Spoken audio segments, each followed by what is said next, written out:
Hello everyone, আশা করি সবাই ভালো আছেন। আজকে আমি বিরিয়ানি রান্না করব, সেই রান্নাটাই আপনাদের সঙ্গে শেয়ার করব।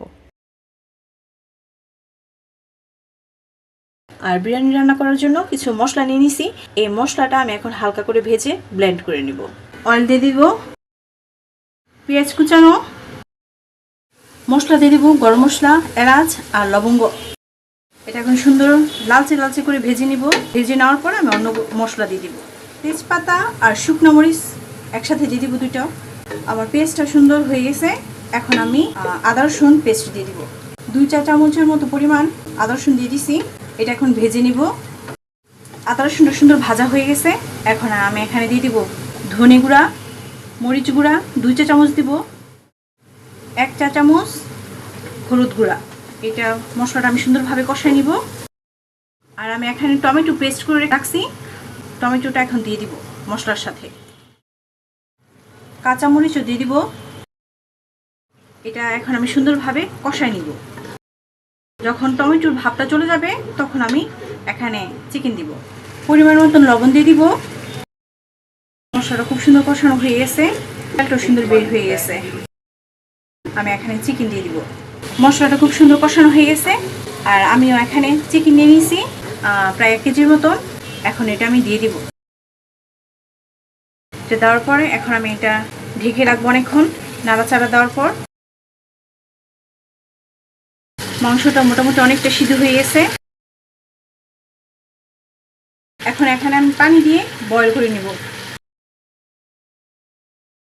ঢেকে রাখবো অনেকক্ষণ, 10 থেকে 15 মিনিট। মাংসটা খুব সুন্দর সিদ্ধ হয়ে গেছে।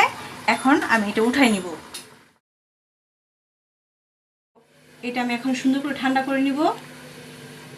আর এই মশলার মধ্যেই আমি এই যে বাসমতি চাল 1 ঘন্টা ভিজিয়ে রাখছিলাম, আর এই চালটা দিয়ে দিব। এখানে হাফ কেজির উপরে আছে চাল। এখন চালটা আমি দিয়ে দিই। চালটা খুব সুন্দর করে নাড়াচাড়া করে দিয়ে দিব। আর আমি একটা মশলা বানিয়ে নিয়েছিলাম, প্রথমে যে মশলাটা দেখেছিলাম সেই মশলাটা আমি সুন্দর করে ব্লেন্ড করে নিছি। আর মশলাটা আমি এখন দিয়ে দিব। মশলাটা এখন দিয়ে দিব, 2 চামচ পরিমাণ দিব। সুন্দর নাড়াচাড়া করে দিব আর ঢেকে রাখবো।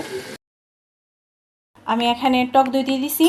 আর টক দইয়ের সঙ্গে অল্প একটু রসুন পেস্ট, একটু ধনে গুঁড়া, একটু মরিচ গুঁড়া, একটু হলুদ গুঁড়া, গরম মশলাটা বানিয়ে নিয়েছিলাম সেই গরম মশলার গুঁড়া,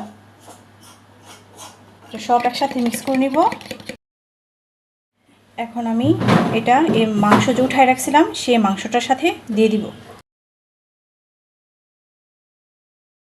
এটা আমি এখন ফ্রাই করে নিব। ভাতটা খুব সুন্দর হয়ে গেছে। এখন আমি এখানে ঘি দিয়ে দিব, অয়েল দিয়ে দিব, মাংসটা দিয়ে দিব। আমার মাংসটা ভাজা খুব সুন্দর হয়ে গেছে। এখন এটা ভাত রান্না করছি সেই ভাতের মধ্যে দিয়ে দিব। ভাতটা খুব সুন্দর ঝরঝরে হয়েছে। এখন আমি এই মাংসগুলা দিয়ে দিব। এখানে ঢেকে রেখে দিব 5 থেকে 6 মিনিট।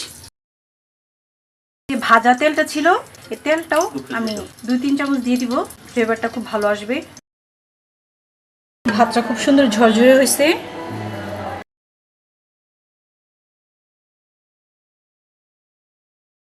রান্নাটা খুবই ভালো হয়েছে, খুবই মজা হয়েছে। সাথে সালাদ, কাঁচামরিচ, লেবু, পেঁয়াজ আর কাবাব, এগুলি হচ্ছে আজকে আমাদের রান্না বান্না। ওকে, ভালো থাকেন, টাটা।